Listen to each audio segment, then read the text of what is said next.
আমরা মুহররমের আলোচনা করলেই, আশুরার দিবসের কথা বললেই আপনাদের চিন্তা চেতনা চলে যায় কারবালার ঘটনার দিকে, কিন্তু কারবালার বিষয় কিছুই বলবো না। এখন আপনাদের নিকট প্রশ্ন, হযরত হুসাইন রাদিয়াল্লাহু তাআলা আনহু নবীজির নাতি, ওনার শাহাদাত হয়, ওনাকে হত্যা করা হয় নবীজির ইন্তেকালের 60 বছর পরে। আর নবীজি সাল্লাল্লাহু আলাইহি ওয়াসাল্লাম মক্কা থেকে হিজরত করে যখন মদিনায় যান, যাইয়া দেখে মুহররমুল হারামের আশুরার দিবসে তথা 10 তারিখে মদিনার ইহুদিরা রোজা রাখে। এবার নবীজি জিজ্ঞাসা করলেন, মা হাদাল ইয়াউম, এটা কিসের দিবস?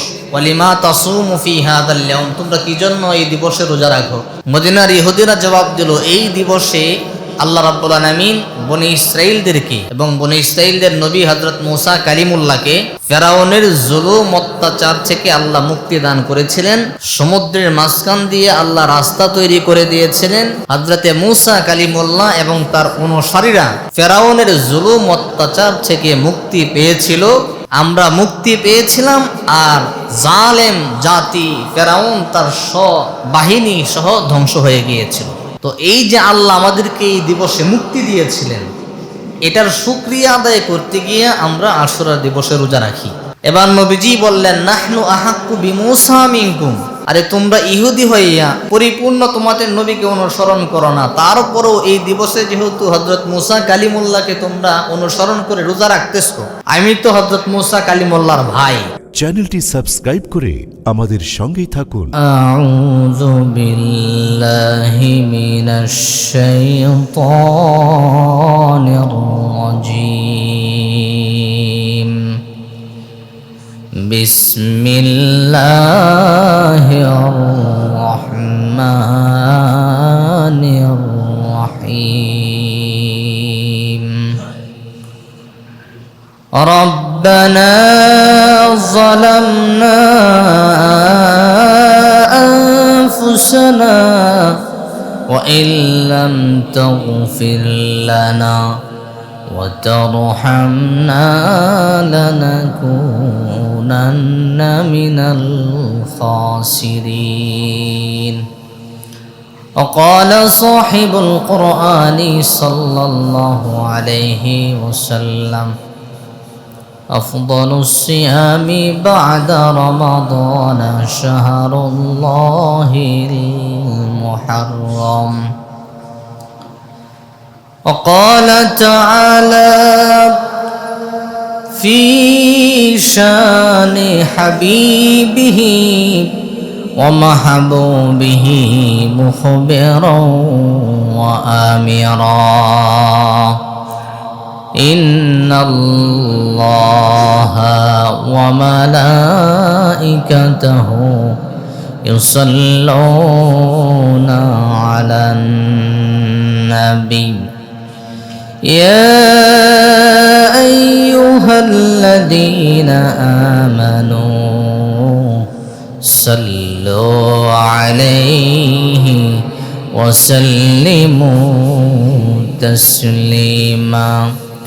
اللهم صل على محمد وعلى آل محمد كما صليت على إبراهيم وعلى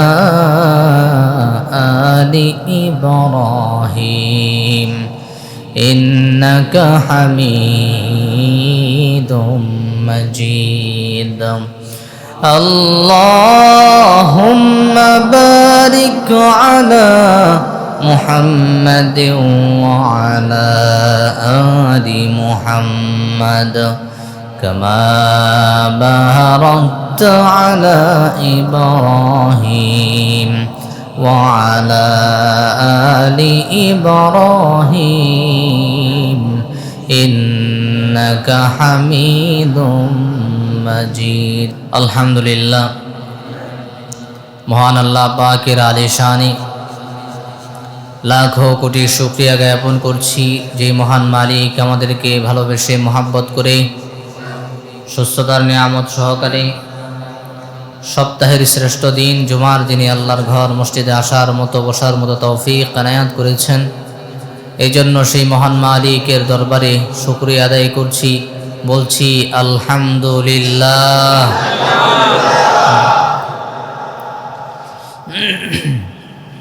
প্রিয় হাজরিন,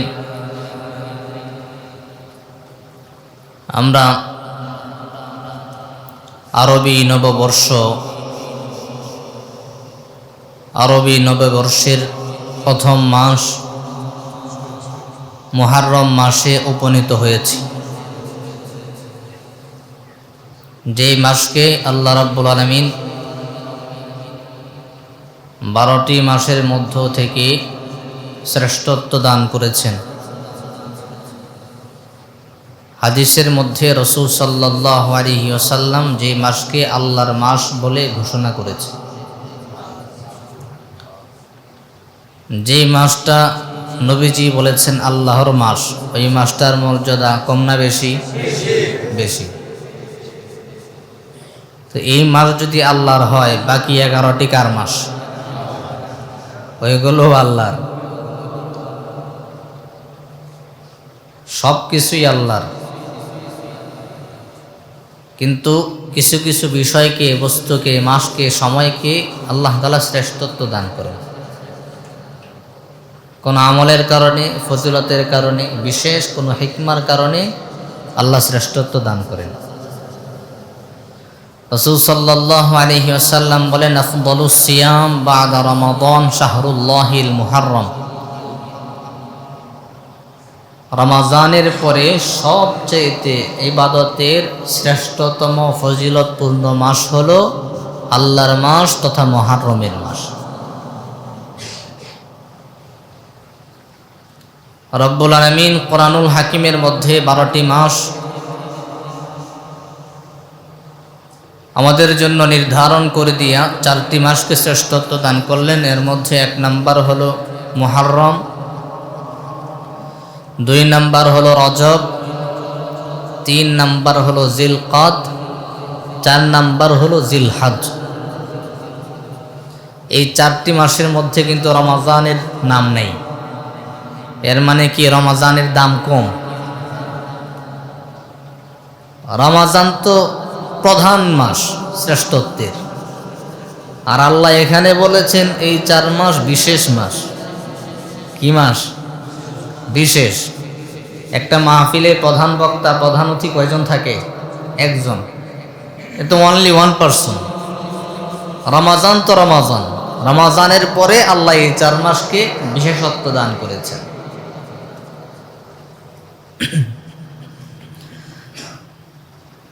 রাসূল সাল্লাল্লাহু আলাইহি ওয়াসাল্লাম বলে, এই মাসে আমার কোনো উম্মত যদি নফল রোজা রাখে, ইন্নী আহতাসিবু আলাল্লাহ আন ইউকাফিরাস সানাতাল্লাতী ক্বাবলাহু ওয়াস সানাতাল্লাতী বা'দাহু। যদি কেউ নফল রোজা রাখে, আমি আল্লাহর কাছে আশা করি আল্লাহ রাব্বুল আলামিন ওই রোজা ধারণকারী, রোজা পালন করনেওয়ালার পূর্বের 1 বছর এবং পরের 1 বছরের গুনাহ আল্লাহ মাফ করে দেবেন।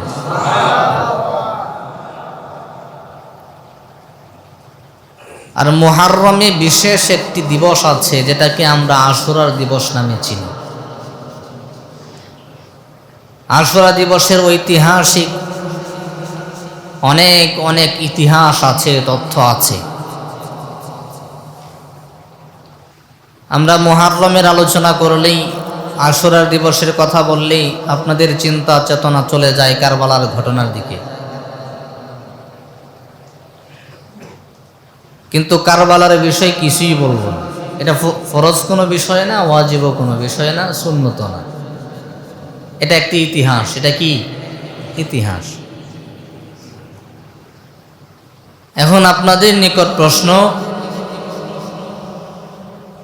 হযরত হুসাইন রাদিয়াল্লাহু তাআলা আনহু নবীজির নাতি, ওনার শাহাদাত হয়, ওনাকে হত্যা করা হয় নবীজির ইন্তেকালের 60 বছর পরে। কত বছর পরে? 60 বছর পরে। আচ্ছা, আর নবীজি সাল্লাল্লাহু আলাইহি ওয়াসাল্লাম মক্কা থেকে হিজরত করে যখন মদিনায় যান, যাইয়া দেখে মুহাররামুল হারামের আশুরার দিবসে তথা 10 তারিখে মদিনার ইহুদিরা রোজা রাখে। কি করে? রোজা রাখে। এবার নবীজি জিজ্ঞাসা করলেন, মা হাদাল ইয়াউম, এটা কিসের দিবস? ওয়ালিমা তাসুমু ফি হাদাল ইয়াউম, তোমরা কি জন্য এই দিবসে রোজা রাখো? মদিনার ইহুদিরা জবাব দিল, এই দিবসে আল্লাহ রাব্বুল আলামিন বনি ইসরাইলদেরকে এবং বনি ইসরাইলদের নবী হযরত মূসা কালিমুল্লাহকে ফেরাউনের জুলুম অত্যাচার থেকে আল্লাহ মুক্তি দান করেছিলেন। সমুদ্রের মাঝখান দিয়ে আল্লাহ রাস্তা তৈরি করে দিয়েছিলেন। হযরতে মূসা কালিমুল্লাহ এবং তার অনুসারীরা ফেরাউনের জুলুম অত্যাচার থেকে মুক্তি পেয়েছিল। আমরা মুক্তি পেয়েছিলাম, আর জালেম জাতি ফেরাউন তার বাহিনী সহ ধ্বংস হয়ে গিয়েছিল। তো এই যে আল্লাহ আমাদেরকে এই দিবসে মুক্তি দিয়েছিলেন, এটার শুকরিয়া আদায় করতে গিয়ে আমরা আশুরা দিবসে রোজা রাখি। এবার নবীজি বললেন, নাহনু আহাক্কু বিমূসা মিনকুম, আরে তোমরা ইহুদি হইয়া পরিপূর্ণ তোমাদের নবীকে অনুসরণ করো না, তারপরেও এই দিবসে যেহেতু হযরত মূসা কালিমুল্লাহকে তোমরা অনুসরণ করে রোজা রাখতেছো, আমি তো হযরত মূসা কালিমুল্লাহর ভাই, নবী ভাই, সুতরাং তাকে অনুসরণ করার জন্য আমি হক বেশি রাখি। এবার নবীজি বললেন, ফাসামাহু ওয়া আমারা বিসিয়ামিহি, অথবা নবীজি নিজেও রোজা রাখলেন, সাহাবীদেরকেও রোজা রাখার কথা বললেন। সুবহানাল্লাহ বলেন। এবং নবীজি বলেন, ওয়াখালিফু ফীহিল ইয়াহুদ, রোজা রাখবা ঠিক আছে, তবে আমি নবীজি যদি আগামী বছর জীবিত থাকি, বেঁচে থাকি, তাহলে আমি কাফেরদের সাথে ইবাদত করতে গিয়ে একটু বিরুদ্ধাচরণ করব। আমি নবীজি বেঁচে থাকলে আগামী বছর রোজা এরা তো একটা রাখে, আমি 2টা রাখবো। কি করব? 2টা রাখবো। দুঃখজনক বাস্তবতা হলো নবীজি এর পরের বছর আর হায়াত পান নাই, ইন্তেকাল করেছিলেন। তবে বলে গিয়েছিলেন, ওয়াখালিফু ফীহিল ইয়াহুদ ক্বাবলাহু ইয়াওমান আও বা'দাহু ইয়াওমান, তোমরা আশুরা দিবসে রোজা রাখবা, তবে ইহুদিদের সাথে বিরুদ্ধাচরণ করে, ওরা রাখে একটা, তোমরা রাখবা 2টা, হয়তো 9 তারিখ 10 তারিখ অথবা 10 তারিখ 11 তারিখ। কেন রাখবা? যাতে করে ইহুদিদের সাথে মুসলমানদের ইবাদত মিলে না যায়। তো যেখানে ইহুদিদের সাথে আপনার একটা ইবাদত মিলে যাক, এটা নবীজি পছন্দ করলেন না। ওই জায়গায় আপনি যদি একজন ইহুদিকে অনুসরণ করেন, তার মতো পোশাক পরিধান করেন, আপনার চলা ফেরা আদব আখলাক কাজ ইহুদিদের মতো হয়, তাহলে কি নবীজি এটা পছন্দ করবেন? আল্লাহ পছন্দ করবেন? তখন ফয়সালা কি হবে? নবীজি বলেন, মান তাশাব্বাহা বিকওমিন ফাহুয়া মিনহুম, যে যাকে অনুসরণ করলো, যে যার ইত্তেবা করলো, যে যেই দলকে অনুসরণ করলো, ময়দানে মাহশারে সে তার সাথে হাসর নাসর করবি। আল্লাহর হাবিব জনাবে মুহাম্মদুর রাসূলুল্লাহ সাল্লাল্লাহু আলাইহি ওয়াসাল্লাম তার উম্মতের একটি ইবাদত ইহুদিদের সাথে মিলে যাক পছন্দ করলেন না। কিন্তু আপনি আমি 2026 সালে এসে ইহুদিদেরকে অনুসরণ করি, খ্রিস্টানদেরকে অনুসরণ করি, মেসির মতো করে জার্সি পরি, তার মতো করে চুল কাটি, তাদের মতো করে চলি, তাদেরকে অনুসরণ করি। মান তাশাব্বাহা বিকওমিন ফাহুয়া মিনহুম। মেসি, নেইমার, রোনালদো বলেন, এরা বর্তমান যে অবস্থায় আছে, এদের ঈমান নাই, এরা কাফের, এরা জাহান্নামী। এই অবস্থায় যদি এদের ইন্তেকাল হয়, আপনি 26 সালে এসে মুসলমানের ঘরের সন্তান হইয়া আপনি তার মতো করে জার্সি পরলেন, তার মতো করে চুল কাটলেন, তার মতো করে চললেন। আপনার নিকট প্রশ্ন হলো, মেসি যদি জাহান্নামে যায়, আপনার ঠিকানা জান্নাত নাকি জাহান্নাম? ফতোয়া আপনারা দিয়েছেন আপনার ঠিকানাও জাহান্নাম। কেন জাহান্নাম হবে? আপনি তাকে অনুসরণ করলেন। আর যদি তাকে অনুসরণ না করে নবীজি সাল্লাল্লাহু আলাইহি ওয়াসাল্লামকে অনুসরণ করতেন, নবীজির সুন্নাত আপনি পালন করতেন, নবীজি বলে, আমার সেই উম্মত আমার সাথে বন্ধু হইয়া আমার সাথে ময়দানে মাহশারে অবস্থান করবে। সূক্ষ্ম বিষয়। ওয়াখালিফু ফীহিল ইয়াহুদ, মুসলমানের ইবাদত যেন ইহুদি নাসারাদের সাথে না মিলে, কারণ এরা কখনোই আমাদের বন্ধু না, এরা আমাদের শত্রু। কথা কার? আল্লাহ রাব্বুল আলামিন কোরআনুল হাকিমের সূরাতুল মাইদার মধ্যে বলি, ইয়া আইয়ুহাল্লাযীনা আমানু লা তাত্তাখিযুল ইয়াহুদা ওয়ান নাসারা আউলিয়া বা'দুহুম আউলিয়াউ বা'দ। আল্লাহ রাব্বুল আলামিন ঈমানদারদেরকে ডাক দিয়ে বলেন, ইয়া আইয়ুহাল্লাযীনা আমানু, ও দুনিয়ার ঈমানদারের দল, ভালো করে শোনো, জানো, লা তাত্তাখিযুল ইয়াহুদা ওয়ান নাসারা, তোমরা ইহুদি নাসারাদেরকে গ্রহণ করবা না, আউলিয়া বন্ধু রূপে তাদেরকে গ্রহণ করবা না, বন্ধু বানাবা না। ইহুদি নাসারারা কখনোই মুসলমানদের বন্ধু হবে না। ওয়ালান তারদা আনকাল ইয়াহুদ ওয়ালান নাসারা হাত্তা তাত্তাবিআ মিল্লাতাহুম। আপনার আমার নবী রাহমাতুল লিল আলামিন যখন তাওহীদের দাওয়াত দেয়, কালিমার কথা বলে, মক্কার বড় বড় মুশরিকেরা নবীজির কাছে ধারে আসে নবীজির দোষ ত্রুটি তালাশ করবার জন্য। আল্লাহর হাবিব সরল মনে তাদেরকে সময় দেয়। নবীদের চিন্তা চেতনা হলো, মক্কার কাফের মুশরিকদেরকে যদি সময় দেই, এদেরকে যদি বুঝাইতে পারি, এরা যদি কালিমা পড়ে মুসলমান হয়, তাহলে মুসলিম জাতি শক্তিশালী হবে, ইসলাম শক্তিশালী হবে, একজন মুসলমানের সংখ্যা বাড়বে। কিন্তু রাব্বুল আলামিন ডাক দিয়া বলেন, ও নবীজি, লান তারদা আনকাল ইয়াহুদ ওয়ালান নাসারা। ও হাবিব, আপনি নও মুসলিম গরিব সাহাবীদেরকে সময় দিচ্ছেন না, মক্কার বড় বড় কাফের মুশরিকদেরকে সময় দিচ্ছেন। আপনার ধারণা হলো এরা আপনার সাথে মিশবে, আপনার উপর সন্তুষ্ট হবে, কালিমা পরে মুসলমান হবে। কিন্তু আমি আল্লাহ জানায়া দিলাম, লাং তারদা, কখনোই এরা আপনার উপর সন্তুষ্ট হবে না, কখনোই আপনার উপর কালিমা পরে মুসলমান হবে না। আনকাল ইয়াহুদ ওয়ালান নাসারা হাত্তা তাত্তাবিআ মিল্লাতাহুম। নবীজি, আপনি চাচ্ছেন, আপনার ধারণা হলো এরা কালিমা পরে মুসলমান হবে, আপনাকে অনুসরণ করবি, কিন্তু আমি আল্লাহ জানায়া দিলাম এরা কখনোই আপনার উপর সন্তুষ্ট হবে না, যতক্ষণ না পর্যন্ত আপনি নিজে এদের ধর্ম অনুসরণ না করবেন। কার কথা? আল্লাহ বলতেছেন। নবীজি, আপনি মনে করছেন এদেরকে সময় দিলে, এদের সাথে ভিড়লে এরা আপনার উপর সন্তুষ্ট হইয়া আপনার ধর্ম অনুসরণ করবে না? ওরা চাইতেছে আপনি যেন ওদের ধর্ম অনুসরণ করেন। মক্কার কাফের মুশরিকেরা আল্লাহর হাবিবকে অফার দিত, ও মুহাম্মদ, তোমার কি দরকার বলো, ক্ষমতা দরকার, ক্ষমতা দিয়া দেব, মক্কার সবচাইতে সুন্দরী নারীর সাথে বিবাহ বন্ধনে আবদ্ধ করে দেব, আমাদের সাথে সমন্বয় করে চলো, সমঝোতা করো। নবীজি এবার প্রশ্ন করলেন, কেমন সমঝোতা করতে হবে? মক্কার কাফের মুশরিকেরা বলে, ও মুহাম্মদ, তোমার ধর্ম সত্য, তোমার কালিমা সত্য, মেনে নিলাম, তোমার রব সত্য, সেটাও মেনে নিলাম।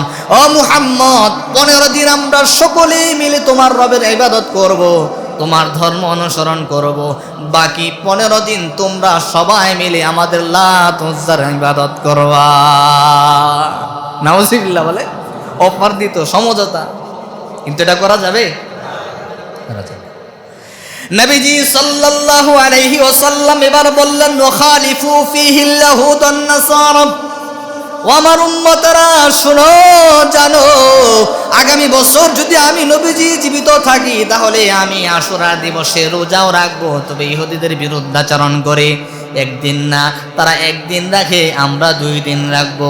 সুতরাং এই হাদিস থেকে জানতে পারলাম, আশুরার দিবসে মুহাররামুল হারামে হয়তো 10 তারিখ অথবা 11 তারিখ অথবা 9 তারিখ 10 তারিখ মুসলমানরা কয়টা রোজা রাখবে বলেন? মুসলমানেরা 2টা রোজা রাখবি, অথবা কেউ রাখতে পারলো না, কিন্তু মুহাররামুল হারাম আল্লাহর মাস, এই মাসের যে কোনো দিন তারা রোজা রাখবে। কারণ এই মাসে যারা রোজা রাখবে, রাসূল সাল্লাল্লাহু আলাইহি ওয়াসাল্লাম জানালেন, আমি আল্লাহর কাছে প্রত্যাশা করি আমার সেই উম্মতের পূর্বের 1 বছর এবং পরের 1 বছরের গুনাহ মাফ করে দিবেন কি?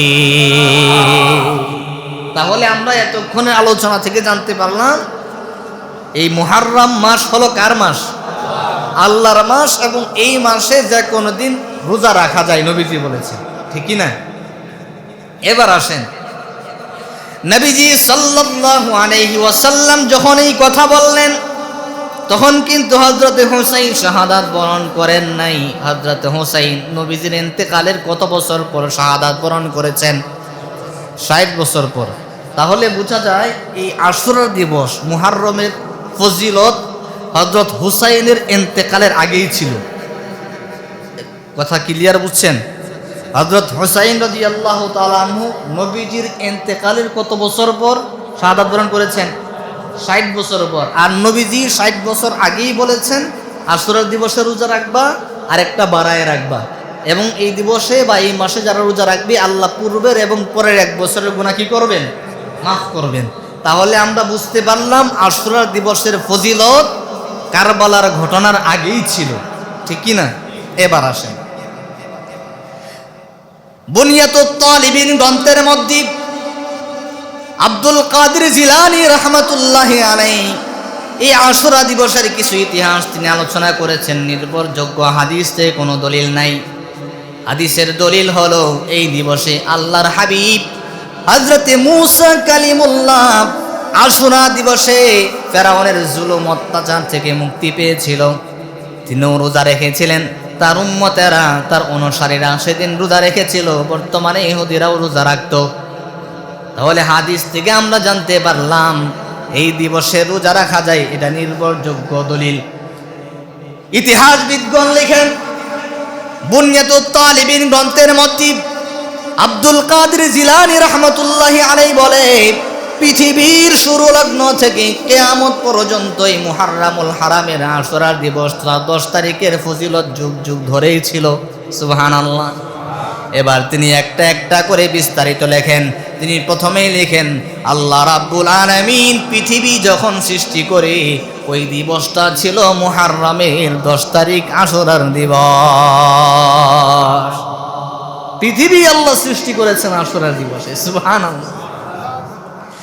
এরপরে রব্বুল আলামিন মাটি সৃষ্টি করলেন, মাটি থেকে আশরাফুল মাখলুকাত মানুষ সৃষ্টি করলেন। বাবা আদম আলাইহিস সালাতু ওয়াস সালামকে সৃষ্টি করলেন, মা হাওয়া আলাইহাস সালাতু ওয়াস সালামকে সৃষ্টি করলেন। যেদিন হযরতে আদমকে সৃষ্টি করা হয় সেই দিবসটাও হলো মুহররম মাসের 10 তারিখ তথা আশুরার দিবস। রব্বুল আলামিন আশুরার দিবসে মানুষও সৃষ্টি করেছেন। মানুষ সৃষ্টি করার পরে রব্বুল আলামিন মানুষকে সম্মানিত করেছেন। ওয়ালাকাদ কাররামনা বানি আদম। আল্লাহ রাব্বুল আলামিন বলে, আমি বনি আদমকে সম্মানিত করেছি। কিভাবে সম্মানিত করলাম আমরা সকলেই সেই ঘটনা জানি। রাব্বুল আলামিন হযরতে আদম আলাইহিস সালাতু ওয়াস সালামকে সৃষ্টি করার পরে সমস্ত ফেরেশতাকুলের মধ্য দিয়া হযরতে আদমকে সিজদা করালেন। সমস্ত ফেরেশতারা হযরতে আদমকে সিজদা দিয়া সম্মানিত করেছিলেন। আর ওই দিবসটাও ছিল মুহররমুল হারামের 10 তারিখ। এতক্ষণের আলোচনা থেকে জানতে পারলাম আল্লাহ রাব্বুল আলামিন পৃথিবী সৃষ্টি করেছেন মুহররমের 10 তারিখে। হযরতে আদমকে সৃষ্টি করেছেন মুহররমের 10 তারিখে। হযরতে আদমকে শ্রেষ্ঠত্ব দান করেছেন, সম্মানিত করেছেন মুহররমের 10 তারিখে। এমনকি পৃথিবীর ঐতিহাসিক বড় বড় যত ঘটনা আছে রব্বুল আলামিন মুহররমের 10 তারিখে আল্লাহ তাআলা সংঘটিত করে দিয়েছেন। যত বড় বড় ঘটনা আছে। তাহলে বোঝা যায় এই মুহররমের 10 তারিখের ফজিলত বা এটার হিকমা পৃথিবীর শুরু থেকেই ছিল। এটার কি ফজিলত কি হিকমা এটা আল্লাহই ভালো জানেন, ঠিক কিনা বলেন? এমন কি কিয়ামত সংঘটিত হবে মুহররমের 10 তারিখ শুক্রবার।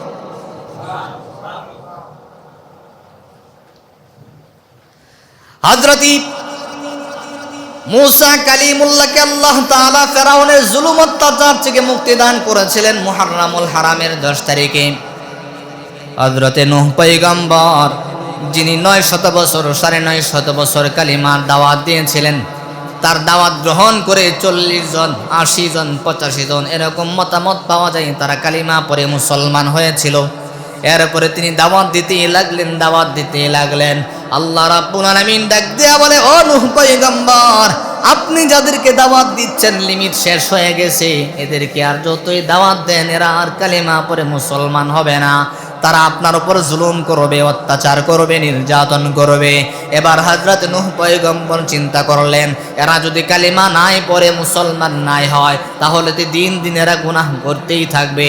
এদের সন্তানেরা বেঈমান হবে, নাফরমান হবে, আল্লাহর সঙ্গে কুফর করবে।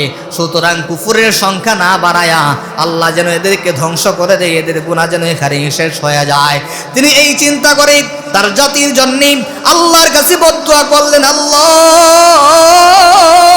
এরা যেহেতু কালিমা পড়বে না, মুসলমান হবে না, সুতরাং এদের বংশধর, এদের সন্তানাদি যেন ধ্বংস না হয়ে যায়, জাহান্নামী না হয়ে যায়, আপনি এদেরকে এখানেই শেষ করে দেন। এবার রব্বুল আলামিন তাকে আদেশ করলেন কিস্তি বানানোর জন্য, নৌকা বানানোর জন্য। ঘটনা আমরা সকলেই জানি, কিস্তি বানানো হলো, নৌকা বানানো হলো। রব্বুল আলামিন এবার বললেন, আপনার কিস্তির মধ্যে, নৌকার মধ্যে আপনি মুসলমানদেরকেই উঠাবেন, কোনো বেদুইন কাফেরদেরকে উঠাবেন না। এবার যখন বন্যা শুরু হয়ে গেল, তিনি স্ত্রী সন্তানদের প্রতি ভালোবাসা দেখাতে লাগলেন। সন্তানের জন্য মা বাবার মায়া হয়, দয়া হয়। সন্তানের কাছে গেলেন, দাওয়াত দিলেন শেষবারের মতো সন্তানকে, বলে সন্তান রে, একটু পরে রব্বুল আলামিন মহাপ্লাবন দিয়া তোমাদেরকে ধ্বংস করে দেবে, এখনো সময় আছে, বাবার দাওয়াত গ্রহণ করে কালিমা পরে মুসলমান হয়ে যাও, কিস্তির মধ্যে আরোহণ করে ফেলো। এবার হযরত নূহ পয়গম্বরের সন্তান ডাক দিয়া বলে, না, আমি পাহাড়ের উপর উঠে যাব। পাহাড়ের উপর উঠে গেলে আপনার রবের বন্যার পানি আমাকে কিছুই করতে পারবে না। ক্বালা সাআবি ইলা জাবালি ইয়াসিমুনি মিনাল মা, আমি যখন পাহাড়ের উপর উঠে যাব, আপনার রবের বন্যার পানি আমাকে কিছুই করতে পারবে না। হযরত নূহ পয়গম্বর সন্তানকে বারবার কালিমার দাওয়াত দেয়, আল্লাহ তাআলাকে ডাক দেয়া বলে, আল্লাহ ইন্না বনি মিন আহলি, সে তো আমার সন্তান, সন্তান কাফের হলেও তার জন্য আমার মায়া হয়, কোনোভাবে কি তার একটু হেদায়েত দেয়া যাওয়া যায় না? আল্লাহ রাব্বুল আলামিন ডাক দেয়া বলে, ক্বালা ইয়া নূহ ইন্নাহু লাইসা মিন আহলিক ইন্নাহু আমালুন গায়রু সালিহ। ও নূহ পয়গম্বর, কে বলেছে তোমার সন্তান তোমার পরিবার? আমি আল্লাহ বললাম সে তোমার পরিবারের অন্তর্ভুক্ত না, কারণ তার আমল ভালো না, তার কাজ ভালো না। সে আমি আল্লাহর সঙ্গে কুফর করেছে, সে আমি আল্লাহর সঙ্গে শিরিক করেছে। সে যেহেতু আমি আল্লাহর সঙ্গে কুফর করেছে, তার ব্যাপারে তুমি বাবাকে জিজ্ঞাসা করব না, সুতরাং সে তোমার পরিবারের অন্তর্ভুক্ত না। কথা চলতে লাগলো, ইতিমধ্যেই ওয়াহালা বাইনাহুমাল মাউজু ফাকানা মিনাল মুগরাকিন। আল্লাহ তাআলা এমন একটা প্লাবন দিয়া দিলেন, বন্যার সময় বৃষ্টি হয়, বৃষ্টির পানি জমে যায়, সাগর থেকে পানি উঠে। কিন্তু নূহ পয়গম্বরের মহাপ্লাবনের সময় আসমান থেকে বৃষ্টির পানি পড়লো, জমিন ফেটে নিচ থেকে পানি উঠতে লাগলো। সঙ্গে সঙ্গে বড় একটা ঢেউ এসে নূহ পয়গম্বরের সন্তানকে ধ্বংস করে দেয়, সাথে সাথেই ধ্বংস হয়ে যায়। ও নূহ পয়গম্বর, ও আপনার সন্তান না, ইন্নাহু লাইসা মিন আহলিক, আপনার সন্তান তারপরে মুসলমানই হইতো, সুতরাং সে তো কাফের, তার ব্যাপারে আপনাকে জিজ্ঞাসা করব না। তারপরেও তো বাবা সন্তানের প্রতি দয়া আছে না নাই? আল্লাহর বলে, আল্লাহ একটু দেখেন না, একটু হেদায়েত দেওয়া যায় কিনা, আমার তো মায়া হয়। কিন্তু আল্লাহ মায়া করলেন না। প্রিয় হাজরিন, নূহ পয়গম্বরের প্লাবন হলো, সমস্ত কাফির মুশরিকরা ধ্বংস হয়ে গেল, নূহ জাতি ধ্বংস হয়ে গেল, মুসলমানরা বেঁচে গেল। 40 দিন ঘুরে ফিরে যদি পাহাড়ে, যেই দিন নাকি নূহ পয়গম্বরের কিস্তি নৌকা এসে ফিরেছিল, সেই দিবসটা হলো মুহাররমুল হারামের 10 তারিখ তথা আশুরার দিবস। কি হিকমত আছে না নাই? হযরত ঈসা রূহুল্লাহ, আমাদের নবীর পূর্বের নবী, যাকে আল্লাহ তাআলা সরাসরি আসমানে উঠিয়ে গিয়েছেন, আবার কিয়ামতের আগে নবীজির উম্মত হিসেবে দুনিয়াতে প্রেরণ করবেন। হযরত ঈসা রূহুল্লাহকে আল্লাহ রাব্বুল আলামিন মুহাররমুল হারামের 10 তারিখে আশুরার দিবসে জন্মদান করেছেন। আবার মুহাররমুল হারামের 10 তারিখে আল্লাহ তাআলা আসমানে উঠিয়ে নিয়েছেন। হযরত আব্দুল কাদের জিলানী রাহমাতুল্লাহি আলাইহি লিখেন, রব্বুল আলামিন হযরত ইদ্রিস পয়গম্বর কি মুহাররমুল হারামের 10 তারিখে সরাসরি আসমান দেখালেন। সুবহানাল্লাহ। আল্লাহ রাব্বুল আলামিন বলেন ওয়াযকুর ফিল কিতাবি ইদরিস ইন্নাহু কানা সিদ্দীকান নাবিয়্যা ওয়া রাফা'নাহু মাকানান আলিয়্যা। আল্লাহু আকবার। এমনকি হযরত ইউসুফ পয়গম্বর, যাকে আল্লাহ তাআলা অনেক সৌন্দর্য দান করেছিলেন, যার সৌন্দর্যের কারণে মিশরের নারীরা তাকে দেখে তাদের কবজি পর্যন্ত হাত কেটে ফেলেছিল। ঘটনা আমরা সকলেই জানি। হযরত ইউসুফ পয়গম্বরকে তার ভাইয়েরা সকলে মিলে কুয়ার মধ্যে নিক্ষেপ করেছিল, মেরে ফেলতে চেয়েছিল।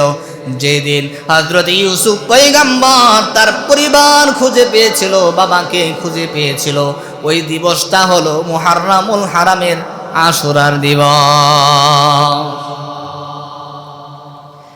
এবার হযরত ইউনূস আলাইহিস সালাতু ওয়াস সালামের ঘটনা বলি। হযরত ইউনূস আলাইহিস সালাতু ওয়াস সালাম আল্লাহর সঙ্গে পরামর্শ না করে তিনি যখন এলাকা পরিত্যাগ করেছিলেন, সমুদ্র পাড়ি দিচ্ছিলেন, আল্লাহ সমুদ্রের মধ্যে ফেলে দিলেন, মাছে খাবার হিসেবে গ্রহণ করে নিল। ওই মাছটাকে দ্বিতীয় আরেকটি মাছ খেয়ে ফেললো। ওই দিবসটি হলো মুহাররামুল হারামের আশুরার দিবস। হযরত ইউনূস পয়গম্বর সমুদ্রের তলদেশে যাইয়া তিনি আল্লাহ তাআলাকে ডাক দিয়ে, আল্লাহ, পৃথিবীর কোন রাজা বাদশার সাহায্য আমার কাছে পৌঁছাবে না, পৃথিবীর কোন ক্ষমতাধর ব্যক্তি আমাকে উদ্ধার করতে পারবে না। ও আল্লাহ, লা ইলাহা ইল্লা আনতা সুবহানাকা ইন্নী কুনতু মিনাজ জালিমিন। আপনি ছাড়া আমার কোনো রব নাই, আপনি ছাড়া আমার কোনো ইলাহ নাই, আমি আমার নফসের উপর জুলুম করে ফেলেছি। যখন আল্লাহর কাছে দোয়া করা হয়, আল্লাহ রাব্বুল আলামিন আরশে আজিম থেকে অন্ধকারের পর অন্ধকার, রাত্রির অন্ধকার, সমুদ্রের জলরাশির অন্ধকার, মাছের পেটের অন্ধকার, দ্বিতীয় মাছের পেটের অন্ধকার, সমুদ্রের তলদেশে হযরত ইউনূস পয়গম্বরের ডাকে সাড়া দিয়া মুহাররামুল হারামের আশুরার 10 তারিখে তার দোয়া কবুল করে তাকে রক্ষা করেছিলেন। এমনকি হযরতে আদম আলাইহিস সালাতু ওয়াস সালাম খুতবাতের মধ্যে আমি যে আয়াতে কারিমা তেলাওয়াত করেছি, প্রত্যেকটা মুনাজাতের মধ্যে আমরা বলি রব্বানা যালামনা আনফুসানা ওয়া ইন লাম তাগফির লানা ওয়া তারহামনা লানাকুনান্না মিনাল খাসিরিন। হযরতে আদম পয়গম্বর কি আল্লাহ রাব্বুল আলামিন দুনিয়াতে পাঠাই দিলেন ওই নিষিদ্ধ গাছের ফল খাওয়ার পরে। তিনারা দোয়া করতে লাগলেন, ও আল্লাহ, নিজেদের নফসের উপর জুলুম করেছি, অন্যায় করেছি, ও আল্লাহ, নিষিদ্ধ গাছের ফল আমরা খেয়ে ফেলেছি, রাব্বুল আলামিন আপনি আমাদেরকে মাফ করে দেন।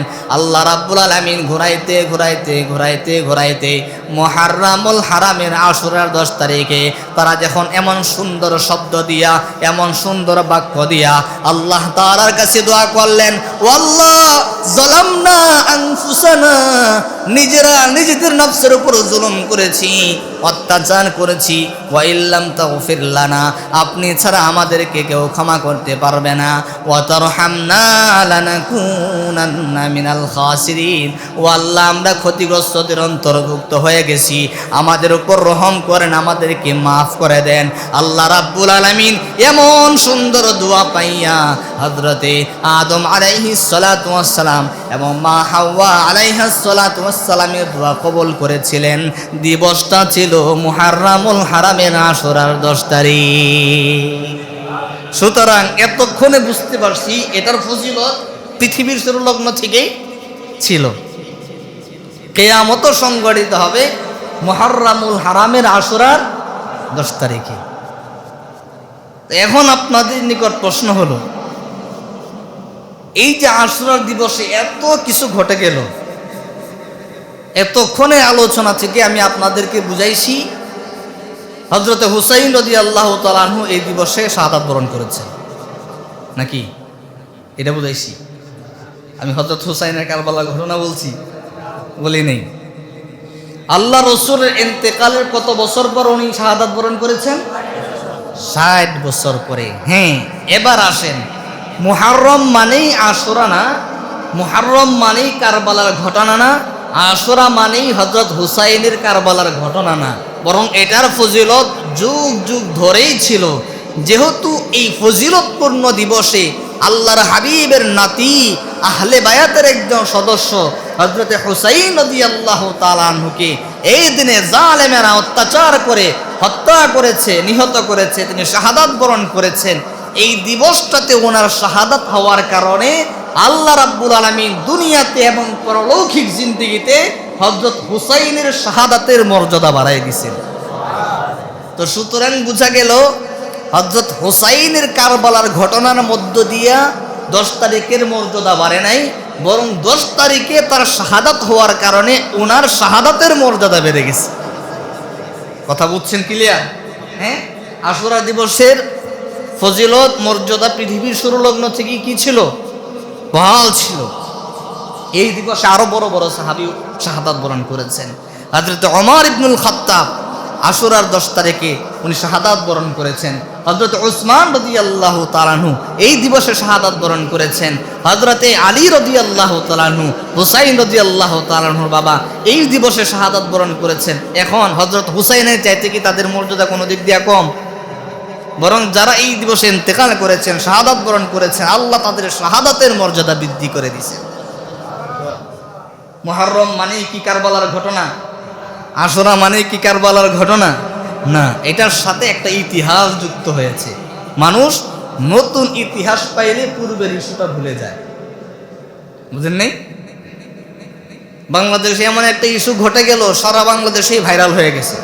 1 সপ্তাহ 2 সপ্তাহ পরে, 1 মাস পরে নতুন আর একটা ইস্যু আসবে, পূর্বে একটা মানুষ ভুলে যায়। যেহেতু শেষ বেলায় হযরত হুসাইন একটা আলোড়ন সৃষ্টি করছে, এখন মানুষ এটাই মনে করে যে মুহররম মানেই কারবালার ঘটনা হুজুর বয়ান করবে, আশুরা মানেই হযরত হুসাইনের ঘটনা তিনি আলোচনা করবেন। না, এই দিবসের মর্যাদা যুগ যুগ ধরেই ছিল। এই জন্যে এই মুহররমুল হারামের যে কোনো দিন আমরা কি করব? রোজা রাখবো। কি করব? রোজা রাখবো। আল্লাহ রাব্বুল আলামিনের কাছে 4টি মাস শ্রেষ্ঠত্ব অর্জন করেছে। তিনি 4টি মাসকে আল্লাহ তাআলা সম্মানিত করেছেন। মুহররম, রজব, জিলকাদ, জিলহজ।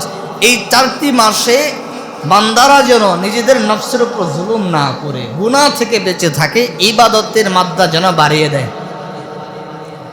কেননা এই 4 মাস যারা রমজানের পরে এই 4টা মাস যারা সুন্দর করে ইবাদত করবে, আল্লাহ রাব্বুল আলামিন বাকি 8 মাস তাদেরকে ইবাদতের তৌফিক দান করে দিবে এবং বাকি 8 মাস সে গুনাহমুক্ত জিন্দেগি জীবন যাপন করতে পারবে।